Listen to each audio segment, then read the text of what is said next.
Dragi moji, dragi moje, danas ću vam pokazati kako je trebalo uraditi pripremu za test iz srpskog jezika. Prvi zadatak je imao da nađemo glavnu reč sintagme, vrlo logičan zadatak.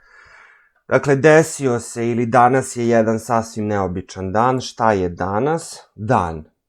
Pročitao sam roman u 2 dela. Šta sam čitao? Roman. Iskazala je pomirenje sa sudbinom. Šta je iskazala? Pomirenje. U drugom zadatku je trebalo naći sintagmu, onda odrediti njenu funkciju. Često razmišljam o mojim postignućima na testovima. Ovde nije sintagma često razmišljam, već o mojim postignućima na testovima, zato što je to jedna kompaktna stvar. O čemu razmišljam? Pa o mojim postignućima na testovima. Koja je njena funkcija? Njena funkcija je nepravi objekat. Dakle, uneću ovde nepravi objekat. Zašto? O čemu razmišljam? Dakle, padež je lokativ i ne može biti pravi objekat. Veoma je teško određivati zadatke. Određivati predikat, zadatke, objekat. Veoma teško. Evo je sintagma. Kako šta je, odnosno kako je nešto, to je priloška odredba za način. U trećem zadatku je trebalo naći članove koji su u naporednom odnosu, onda odrediti vrstu. Evo vidimo odmah ili, dakle ili brat ili sestra su u naporednom odnosu, to je znamo rastavni odnos. Ana je pametna ali dosadna, dakle pametna ali dosadna, ovo vam je u prvom rečenici je bio subjekat u rastavnom odnosu, a ovde su vam imenski delovi predikata i to vam je suprotni odnos. Sve su radili brzo i lako, priloške odredbe za način koje su u sastavnom odnosu. Četvrti zadatak, trebalo odrediti funkciju i vrstu reči. Dobra deca uvek zaslužuju nagradu. Dobra, to je pridev, on je u funkciji atributa jer određuje imenicu deca. Dakle, atribut, rekoh imenica deca, dakle, pardon, ja sam pogrešno sad ovde uneo, dakle, ovde ćemo vrstu, ovde službu, dakle, imenica, to je funkcija subjekta. Uvek, pošto je to prilog, kada se nešto dešava, prilozi mogu da budu samo priloške odredbe za vreme. Zaslužuju, jasno da je to glagol, šta rade, i to je odmah predikat. I na kraju oni zaslužuju nagradu. Šta zaslužuju?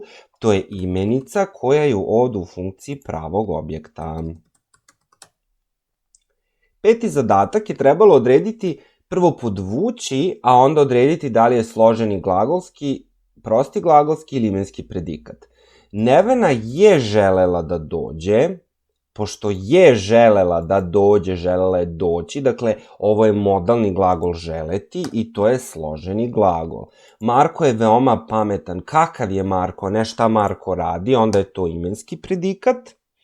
I poslednji primjer, moj tata je juče kupio, vodimo računa da podlačimo i je i kupio, i to je prosti glagolski predikat, s obzirom na to da ima samo jedan glagol.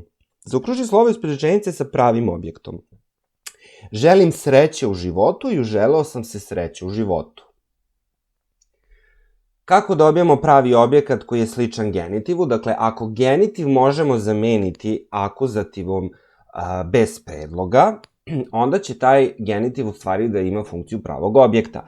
Želim sreće je isto kao želim sreću u životu, za razliku od uželeo sam se sreće, nije isto kao i uželeo sam se sreću.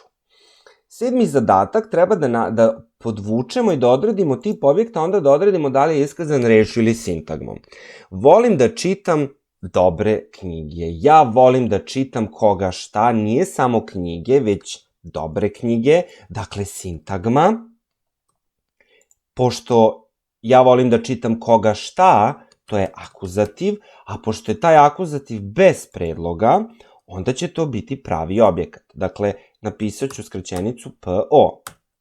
Pesma je posvećena njoj. Ko je posvećen kome?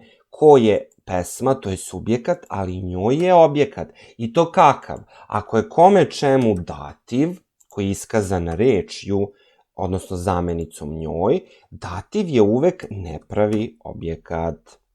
U 8. zadatku isto treba uraditi, samo kad je reč o subjektu. Bilo ga je stid, stid je bilo koga. To je naravno reč, a ova reč je iskazana u padežu njega, koga, šta je bio stid, to je dakle akuzativ, i pošto je reč o logičkom, odnosno nosiocu osobine, to je logički subjekat. Pisaću LS. Naša učiteljica stalno ispituje. Ko ispituje? Naša učiteljica, ne samo učiteljica, znači da je to sintagma, i to je naravno nominativ, i to je svakako, znamo, gramatički subjekat kada se javi u nominativu. Za podvučene sintagme trebalo je odrediti da li su apozitiv ili apozicija.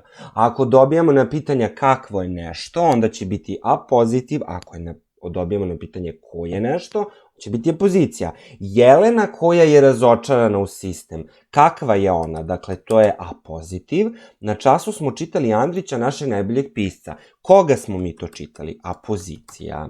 Konačno, 10. zadatak treba naći atribute, a onda odrediti koja vrsta reči su ti atributi.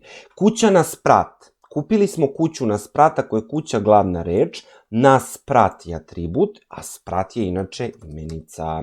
5. strana. Kakva strana? Evo ga atribut. 5 je broj. I konačno moj problem. Moj, ovo je zamenica. Toliko o tome, o pripremnom testu iz srpskog. Hvala.